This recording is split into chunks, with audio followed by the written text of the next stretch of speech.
Silk Smitha கிட்டத்தட்ட love மாதிரி நாங்கள் ரெண்டு பேரும். எனக்கு ஒரு பிரச்சனை நான் அவள்கிட்ட கேட்பேன். நான் அவளுக்கு ஒரு பிரச்சனை நாங்கள் எங்களுக்குள்ள ஷேர் பண்ணிப்போம். ஸ்மிதா எனக்கு ஃபோன் பண்ணான், எங்கே இருக்கீங்க? நம்ம வீட்டில் தான் இருக்கேன், வர முடியுமா வீட்டுக்கு? சாட்டர்டே சண்டே மட்டும் தான் கச்சேரி, மற்ற நாள் வந்து அவுத்து விட்டுருவாங்க, எங்கன்னா போய் தொலைங்க அப்படின்னு. நாளைக்கு நைட்டு டின்னர் இங்கே தான். ரொம்ப க்ளோஸ் ஆகும். அதாவது என்னென்னா அவள் நிறைய விஷயங்கள் எனக்கு சொல்ல ஆரம்பிச்சான். ரொம்ப மிஸ் பண்ண அவள்.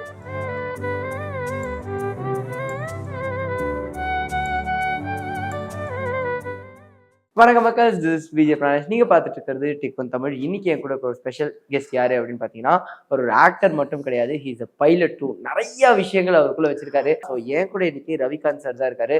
அவர்கிட்ட அவரோட எமோஷன்ஸ் பத்தி, அவர் கடந்து வந்த பாதை பத்தி நிறைய விஷயங்கள் பேச போறோம். வாங்க பேசலாம். வணக்கம் சார். வணக்கம். வணக்கம். விபி சார் உங்களுக்கு வேற மாதிரியான ஒரு ஜோனே கொடுத்தாரு அப்படின்னு வெங்கட் பிரபு சார். எனக்கு என்னை பொறுத்த வரைக்கும் he differs from many commercial directors நான் எப்பவும் நினைப்பேன். உங்களுக்கு விபி சார் விபியை பொறுத்த வரைக்கும் என்னன்னா, ஒரு 5 வருஷம் கழிச்சு ஃபியூச்சர் ஜெனரேஷன் என்ன எக்ஸ்பெக்ட் பண்ணுவாங்க கதை அப்படிங்கிற கான்செப்ட்ல தான் பிரபு ஒர்க்ஸ். அண்ட் இப்போ கோ டு மை ஹீஸ் குட். ஆமா, எனக்கு அந்த படம் ஹீசட் இருக்கு அப்படின்னாரு, பட் இது வரைக்கும் எனக்கு தெரியல. இன்னும் அப்போ மேபி இப்ப இருக்கலாம், இருக்கும் இல்லாமலும் இருக்கும். பிகாஸ் என்ன படம் முடிய போதுன்னு Amar sir told me. But Prabhu sir if not for this கண்டிப்பா I will make use of the next film அப்படின்னு. ஏன்னா ரெண்டு விஷயம் தான் கிளாஷ் ஆச்சு. வேற எனக்கு ஒரு மலையாள படமும் கிளாஷ் ஆச்சு, இதுவும் ரெண்டு வரும்போது Malayalam film industry is totally different. That's why they are in the top. Urvashi வந்து ஒரு மலையாளம் படம் பண்ணும்போது லஞ்சுக்கு என்னை கூப்பிட்டுருந்தார். அப்போ வந்து ஊர்வஷியோட வந்து நர்ஸ், அதில் ஒரு பேஷண்ட்டுக்கு வந்து ஊசி குத்தணும். அவன் ஆளு கத்துவான். அது யூஸ்வலாக சினிமாவில் கத்துறது. அவள் குத்திட்டு வந்துடுவான், ஷார்ட் ஓகேன்னு போயாச்சு. சாப்பிட்டு முடிச்சோன்னு சொன்னேன், நீ அது மாதிரி சீன் பண்ணி இன்னும் ஒரு சின்ன அடிஷன் பண்ண டேரக்டர் ஒத்துப்பாரா? பறையூ ரவி அப்படின்னு. நீ ஊசி குத்த போகும்போது சொல்ல வலிக்கும், எனக்கு கவலைப்படாது, நான் பாடுறேன், வலிக்காது அப்படின்னு. வேண்டாமே, எனக்கு ஒரு வலி போகிறோம் அப்படிமா. ஐயோன்னு சொல்லி கடைசியில் அந்த சீன் சாப்பிட்டு முடிச்சு இந்த சீனை ஷூட் பண்ணாங்க. என்னோட ரொம்ப க்ளோசஸ்ட் யார் பார்த்தா சில்க் ஸ்மிதா, ஊர்வஷி, அர்ச்சனா. 3 பேருமே ரொம்ப க்ளோஸ் தான். இவங்களை தவிர நான் பேசுவேன், மற்றவங்க கூட ஒர்க் பண்ணியிருக்கோம், பேசுவோம், ஒர்க் பண்ணுவோம், கலாட்டா பண்ணுவோம், எல்லாம் வரதோடு சரி. ஆனால் இவங்க 3 பேர் மட்டும்தான் எதுவாக இருந்தாலும் என்னை கேட்காம எதுவுமே பண்ண மாட்டாங்க. எஸ்பெஷலி அர்ச்சனா. ஊரிஷினாலும் இப்போ நான் ரொம்ப டென்ஷனாக தான், ரிவி இங்கே ரிவி இருந்துச்சு அந்த அப்படின்னு கேட்பாங்க. அப்போ நான் சொல்லுவேன், ஏன்னா நேரம் அவங்க வீட்டுக்கு போயிடுவேன், அங்கே உட்காந்து என்ன பேசிட்டு வரணும். அர்ச்சனா அப்படி இல்லை, அவங்க வந்து எங்களுக்குள்ள அதாவது என்னென்னா, அர்ச்சனா நான் எப்படி மீட் பண்ணுங்கிறத நான் சொல்லணும். ரேவதி அவள் வந்து என்னோட அப்பா சைடு என் கசின் சிஸ்டர். ஓகே. அப்போ வந்து மற்ற சேனல்ஸ் எல்லாம் கிடையாது, டிடி மட்டும்தான். ஸோ அவங்க என்ன பண்ணாங்க, ஒரு 12 எபிசோட் 13 எபிசோடு பண்ணாங்க. ஒவ்வொரு எபிசோடும் ஒவ்வொரு ஹீரோயின் டைரக்ட் பண்ணுவோம். அப்போ இருக்கிற டாப் மோஸ்ட் ஹீரோயின் டைரக்ட் பண்ணுவோம். அப்போ எனக்கு டைரக்டர் வந்தது அர்ச்சனா. ஓகே.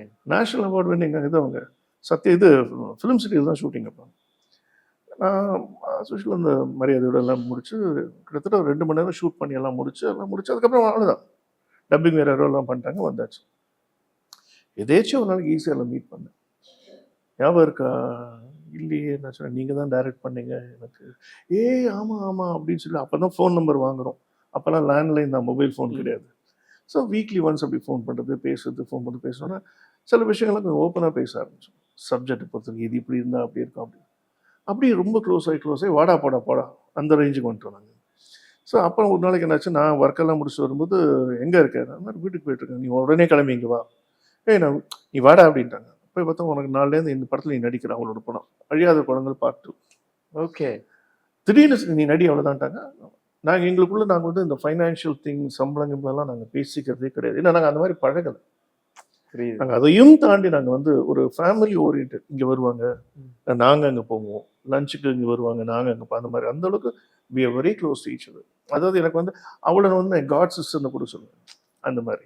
ஸோ ஏன்னா because once when people they value and respect you, அந்த மரியாதை நம்ம காப்பாற்றிக்கணும். ஸோ நாங்கள் அந்த மாதிரி எனக்கு ஒரு பிரச்சனை நான் அவள்கிட்ட கேட்பேன். நான் அவளுக்கு ஒரு பிரச்சனை நாங்கள் எங்களுக்குள்ள ஷேர் பண்ணிப்போம். இந்த மாதிரி ஆயிடுச்சு, என்ன பண்ணோம், வி ஷேர் அவர் வியூஸ். அந்த மாதிரி நான் மதிக்கக்கூடிய 3 பெண்கள் அவங்க இப்போ உங்களுக்கு ஊட்டி விட்டாங்கன்னு சொன்னது. அப்போ அது எப்படின்னா, அம்மா கிரியேஷன் சிவா வந்து நாங்கள் அமெரிக்கா போயிட்டு வந்தோம். ஓகே.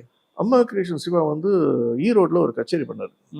அப்போ பிரபுதேவா, கிங்காங், அமர், நாங்கள்லாம் போகிறோம். நாங்கள் அமர் கச்சேரிங்க, சில்க் ஸ்மிதா எங்கள் கூட வருது.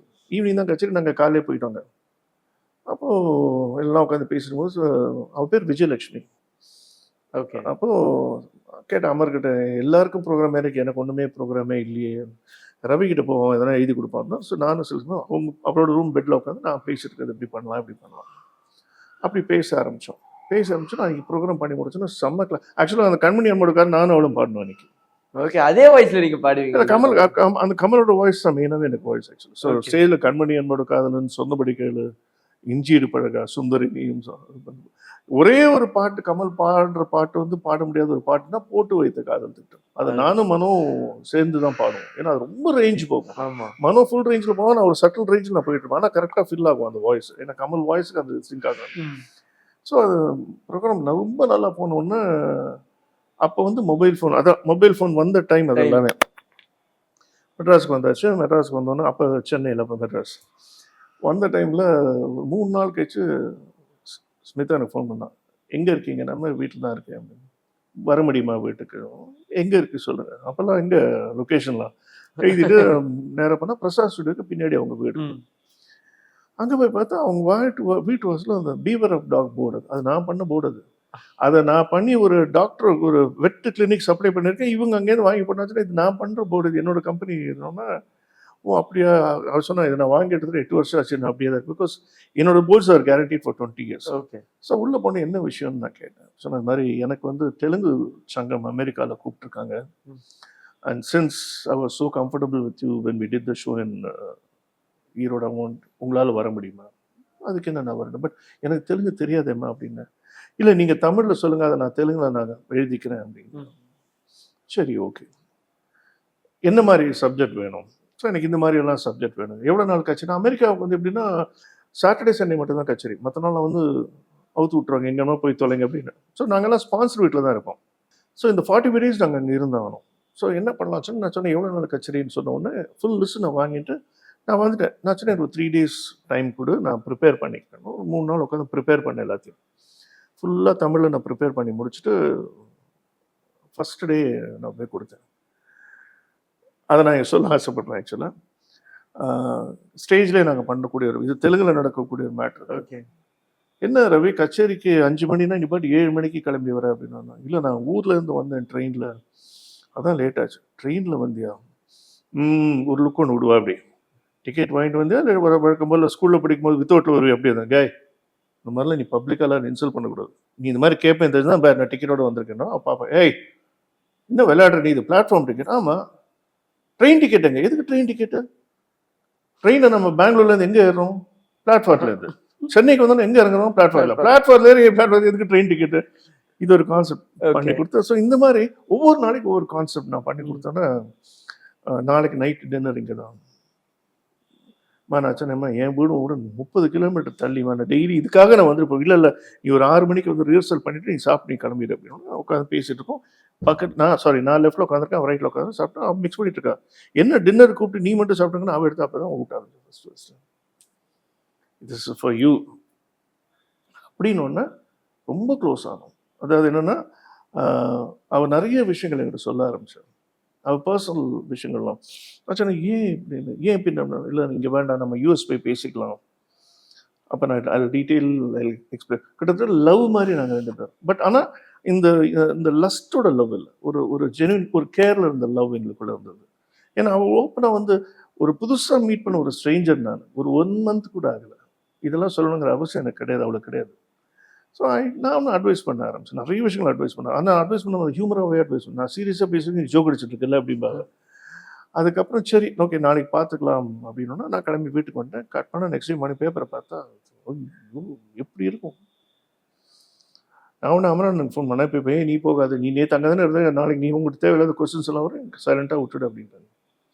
நான் ரொம்ப மிஸ் பண்ணேன் அவ்வளோ. நான் அவங்களோட லாஸ் உங்களுக்கு ரொம்ப பெரிய ஒரு இதுவாக இருந்திருக்கு சத்தியமாக. ஏன்னா அவ்வளோ பெரிய சீனியர் மோஸ்ட் ஆர்டிஸ்ட் அது. நான்லாம் வந்து அப்போ ஒன்றுமே இல்லை, அப்போ தான் வந்த டைம், வந்து ஒரு 2 வருஷம் 3 வருஷம் இருக்க டைம் அது. அவ்வளோ தூரத்துக்கு மதித்து பேசுகிறாங்கன்னா அந்த மாதிரி அதை நம்ம கொடுக்கணும்ல. அந்த மாதிரி ஒரு விஷயம் நானும் அதே மாதிரி தான். நாங்கள் வந்து வீட்டுக்கு கூட லூட்டி ஒர்க் பண்ணது முன்னாடி எனக்கு அவ்வளோ தெரியும். பட் லூட்டி ஒர்க் பண்ணதுக்கு அப்புறமா தான் வந்து நான் இந்த கலாட்டாலாம் பண்ணி இந்த ஓவரால் சில விஷயங்கள்லாம் ஃபிலாசபிக்கல் அமர்கிட்ட இருந்து கற்றுக்கிட்ட நிறைய விஷயங்கள் அங்கே பேசுவேன் நான்.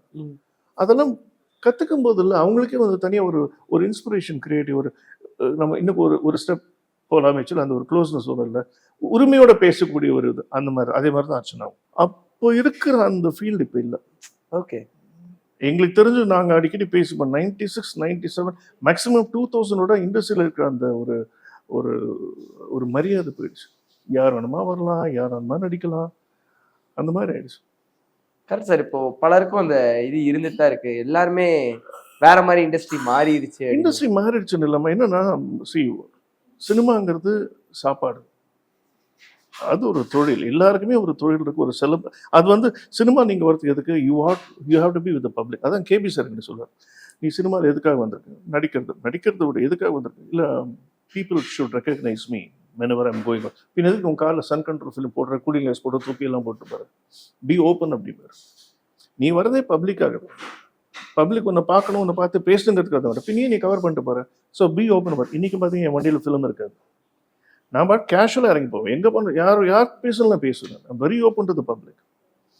ஸோ பிகாஸ் மோர் தென் நம்ம இண்டஸ்ட்ரிக்குள்ளேயே நம்ம பேசி தெரிஞ்சுக்கிறத விட பப்ளிக் பேசும்போது, பப்ளிக் கிட்ட பேசும்போதுன்னா வி கெட் இன்ட்ராக்ட் மோர். நம்ம பப்ளிக் கிட்ட இருந்து நிறைய விஷயங்கள் கற்றுக்கணும். இதே தான் வடிவேல் ஒரு படத்தில் சொல்லியிருப்பாரு, நீங்கள் எப்படி சார் காமெடி எல்லாம் உங்ககிட்ட இருந்தா அப்படிம்பாரு. It is from the public only we get more informations. It's like that. இந்த ஒரு இன்டர்வியூக்கு ரொம்ப ரொம்ப thanks. Thank you so much. I'm thanking you